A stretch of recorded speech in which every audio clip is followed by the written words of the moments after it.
Selamat pagi, sahabat bisnis Sulawesi. Berjumpa kembali dengan saya Bala Putra dalam live Instagram Bisnis Sulawesi. Dan seperti biasa, saya hadir untuk obrolan terkait dengan pasar modal Indonesia. Selamat pagi, Mas Irfan. Ya, itu Mas Yusuf kayaknya sudah hadir juga. Oke, tunggu sebentar. Oke, Mas Yusuf, terima kasih sudah menyempatkan untuk bergabung pagi hari ini untuk menyapa sahabat. Pagi Pak, pagi Bli. Pagi. Jadi bagaimana, sudah siap ya? Ya Bli. Ya. Oke, kita langsung saja ini Mas Irfan. Seperti apa market review kita? Oke, terima kasih, terima kasih Mas Yusuf sudah mau join hari ini, sahabat bisnis yang mungkin setiap hari menyaksikan sharing kita ya lewat live IG Bisnis Sulawesi. Nah, hari ini seperti hari biasanya kita akan memulai untuk mengupdate mengenai kondisi market kita buat sahabat bisnis, khususnya kondisi perdagangan di hari kemarin ya, Bli, di hari Rabu ya kemarin. Selasa ya, dari kemarin di tanggal 18 Januari 2022. Nah, kalau kita lihat pergerakan market kita, khususnya indeks komposit kita ya, IHSG kita kemarin bergerak cukup fluktuatif, dia. Di awal sesi indeks IHSG kita sempat mengalami kenaikan ya di awal sesi, menyentuh titik tertinggi di 6.667,4 ya. Namun setelah itu ada penurunan lumayan signifikan ya, setelah kenaikan tertinggi tadi di 6.677, habis itu ada penurunan dengan menyentuh titik terendah di 6.534. Nah, ini titik terendah yang mungkin lumayan rendah ya, karena kita lihat lowesnya di minus 1,667% ya, atau turun lumayan besar ya, 1,6% itu lumayan tinggi kalau kita berkaca untuk indeks kita ya di composite index. Namun setelah itu ada rebound atau ada pergerakan naik ya, dan ditutup di 6.614 atau minusnya masih minus sih sebetulnya, tapi minusnya lumayan tipis di minus 0,47%. Itu dari sisi IHSG kita. Yang menarik adalah dari sisi perdagangan, dari sisi ini walaupun mungkin indeksnya agak fluktuatif, tapi dari sisi value perdagangan masih lebih baik dengan perdagangan di hari sebelumnya ya, di hari Senin, karena kita tahu di hari Senin kan perdagangan kita di angka 9 triliunan ya, sedangkan untuk kemarin itu angkanya di 11,5 triliun. Jadi ada kenaikan value transaksi maupun dari volume transaksi, juga dari frekuensi juga mengalami kenaikan ya yang lumayan signifikan untuk perdagangan kemarin. Itu dari sisi indeks harga saham gabungan kita. Kalau kita lihat dari pergerakan harga sahamnya, masing-masing saham ya, kemarin itu saham-saham yang mengalami kenaikan di atas 2%, 10% ya dari total saham yang beredar. Jadi totalnya ada 79 saham yang mengalami kenaikan di atas 2%, namun yang mengalami kenaikan 0-2% ada 84 saham ya. Jadi kalau kita jumlahkan secara akumulasi saham-saham yang mengalami pergerakan naik untuk perdagangan kemarin ada 21% ya dari total saham yang beredar. Sedangkan untuk saham-saham yang mengalami penurunan ya, di bawah 2% itu ada 193 saham, lumayan banyak ya, atau 25% dari total saham yang beredar. Untuk saham-saham yang mengalami penurunan 0-2% ada 28% dari total saham yang beredar, atau ada 219 saham, kan lebih dari 50%-nya untuk perdagangan kemarin sebetulnya saham-saham mengalami penurunan dia, atau tepatnya di 54% saham mengalami penurunan untuk perdagangan kemarin. Namun kalau kita perhatikan dari sisi investor asing ya, ini ada masih sama seperti perdagangan sebelumnya ya, ada anomali ya. Di tahun ini belum pernah tercatat investor asing ada net sell ya dari secara harian. Bahkan di perdagangan kemarin yang sempat menyentuh titik terendahnya ya, turun sampai 1,6% itu, asing masih net, bahkan netnya lebih tinggi dari perdagangan di hari sebelumnya. Totalnya ada 110 miliar ya. net buy asing untuk perdagangan kemarin. Jadi kalau kita akumulasikan dari awal tahun, asing itu sudah akumulasi sampai 4,9 triliun, sedikit lagi sampai 5 triliun nih di awal-awal tahun ini. Jadi ini hal yang mungkin bisa menjadi acuan juga buat investor domestik bahwa walaupun pergerakan indeks kita masih sideways, relatif cenderung melemah, tapi dari sisi buy and sell-nya investor asing, mereka masih akumulasi beli sebetulnya dari awal tahun. Bahkan belum pernah ada net sell ya dari perdagangan harian untuk investor asing sendiri. Itu dari transaksi asing. Kalau kita lihat dari sektoral, indeks sektoral kita, karena kemarin indeks kita ada pelemahan, jadi kebanyakan pasti saham-saham secara sektoral ada penurunan ya. Bahkan kalau saya lihat datanya, tidak ada secara sektoral ya, tidak ada sektor yang mengalami penguatan untuk perdagangan kemarin ya. Walaupun mungkin secara per saham mungkin ada beberapa saham yang masih mengalami penguatan, tapi secara sektoral, secara umum semuanya hampir semuanya minus sih sebetulnya ya. Bahkan minus tertinggi itu masih dipimpin oleh sektor teknologi ya. Dia ini melanjutkan pelemahannya sektor teknologi. Kemarin minus 2,71%.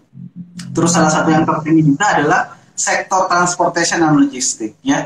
Kita tahu beberapa hari terakhir kan sektor ini mengalami penguatan lumayan signifikan dari bulan Desember ya. Transportation and logistik ini sebetulnya masih wajar ya, karena secara teknikal mungkin ada take profit ya. Saham-saham yang sudah mengalami kenaikan lumayan tinggi biasanya investor sudah mulai mengakumulasikan buat melaksanakan taking profitnya ya, untuk mengambil keuntungan lebih dahulu. Itulah yang terjadi mungkin di sektor teknologi dan sektor transportasi dan logistik. Mudah-mudahan hari ini ada pergerakan naik, karena kalau kita lihat dari IHSG sendiri kan kemarin penurunannya cukup dalam sampai 1,6%, tapi berhasil rebound setelah itu, walaupun tidak sampai ke positif ya, di area positif, tapi mendekati area positif, jadi minusnya agak lebih tipis. Nanti untuk pergerakan hari ini nanti mungkin dibahas sama Mas Yusuf bagaimana indeks kita untuk hari ini. Nah, itu dari sisi sektoral. Sedangkan untuk yang terakhir mungkin yang perlu kita update adalah posisi bursa kita ya, GCI kita dibandingkan dengan bursa-bursa di ASEAN. Posisinya masih lebih baik dibandingkan hari kemarin. Kalau kemarin saya sebutkan bahwa secara ranking di ASEAN kita berada di ranking 4 ya, sekarang kita berada di ranking 3 ya. Jadi secara umum sebenarnya di regional kita ya, di ASEAN kita juga mengalami pelemahan juga secara signifikan di perdagangan kemarin. Makanya walaupun indeks kita kemarin turun, tapi penurunannya tidak sesignifikan penurunan saham-saham di sektoral ya. Misalnya saja di Vietnam turun sampai 0,96% ya, Thailand turun sampai 0,72%. Jadi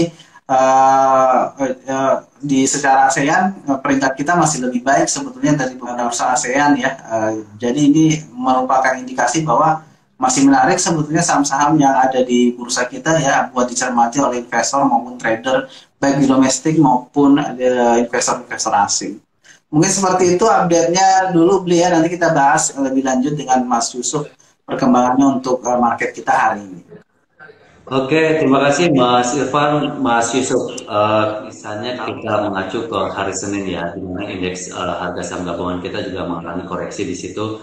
Namun sebetulnya pada pergerakan dari sesi pertama yang cukup tinggi ya, dibuka di 6.700-an kalau tidak salah, kemudian mengalami penurunan, sempat naik kembali, namun masih berada di bawah penutupan perdagangan hari Jumat pekan sebelumnya. Nah, hari kemarin, hari Selasa juga mengalami penurunan, namun yang paling terdalam ada di 1,667 di situ. Kalau misalnya kita mengacu dari 2 hari sebelumnya ini, Mas Yusuf, apakah ada kemungkinan untuk hari ini indeks harga saham gabungan kita atau IHSG kita akan mengalami rebound atau akan melanjutkan koreksinya ini, Mas Yusuf? Kalau misalnya kita lihat ada beberapa sentimen guys secara global mungkin domestik ini, Mas Yusuf. Baik, terima kasih Bli atas waktunya. Kalau kita lihat memang penurunan kemarin disebabkan ada beberapa sentimen ya Bli, terutama dari kebijakan pemerintah yang sempat kita bahas kemarin juga. di mana kebijakan pemerintah saat ini sudah menaikkan level 2 ya, untuk di wilayah daerah ibu kota kita, dan untuk beberapa karyawan perusahaan itu sedang melakukan WFH sebanyak 50% untuk karyawannya lagi. Jadi ini salah satu sentimen yang membuat kemarin indeks kita mengalami penurunan cukup dalam. Namun kalau kita lihat secara teknikal, indeks kita memang sempat mengalami penurunan yang cukup signifikan ya, di area sempat menyentuh di area 6540 kalau nggak salah. Setelah itu market berhasil rebound di area level support yaitu 6.600 atau level support psikologinya. Dan kalau kita lihat untuk saat ini prediksi kami kemungkinan indeks kita akan bergerak mixed dan cenderung menguat terbatas karena adanya rebound jangka pendek, di mana saat ini memang indeks kita masih menguji level supportnya di area 6.600. Selama indeks kita masih berada di 6.600, di atas 6.600, kemungkinan masih akan bergerak mixed di area dengan range 6.700 sampai 6.600. Adapun memang kemarin yang membuat indeks kita sempat rebound yaitu kebijakan pemerintah tentang yaitu peresmian ibu kota yang berada di Kalimantan, sehingga ini menjadi sentimen positif untuk beberapa sektor, yaitu sektor terutama sektor konstruksi beli.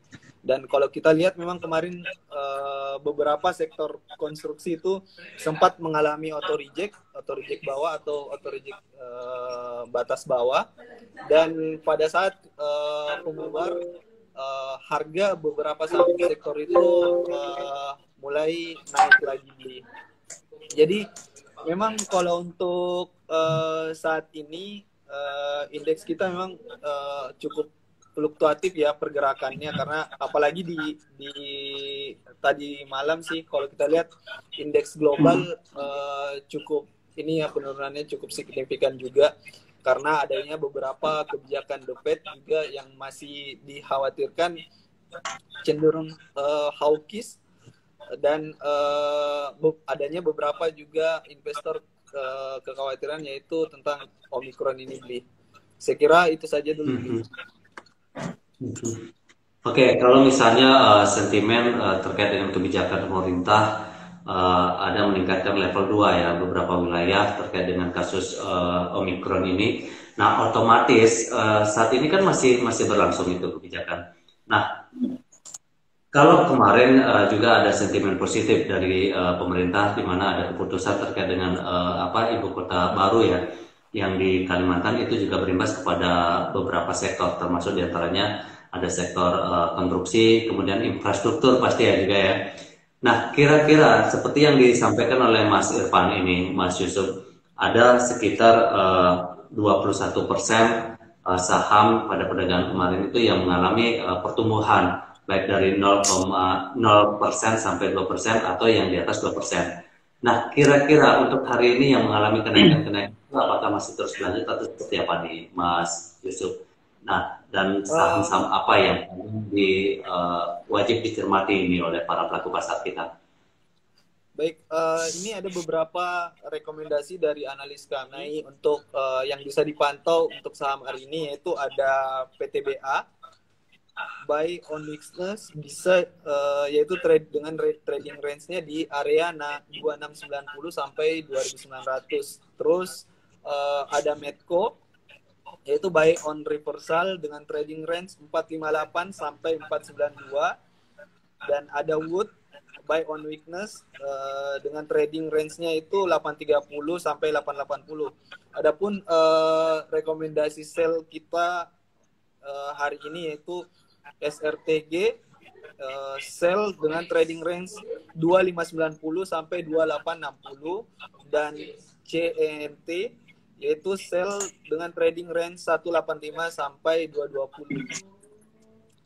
Ini ada beberapa memang rekomendasi kita untuk hari ini bisa dicermati untuk beberapa investor dan trader bisnis dan bisnis Sulawesi.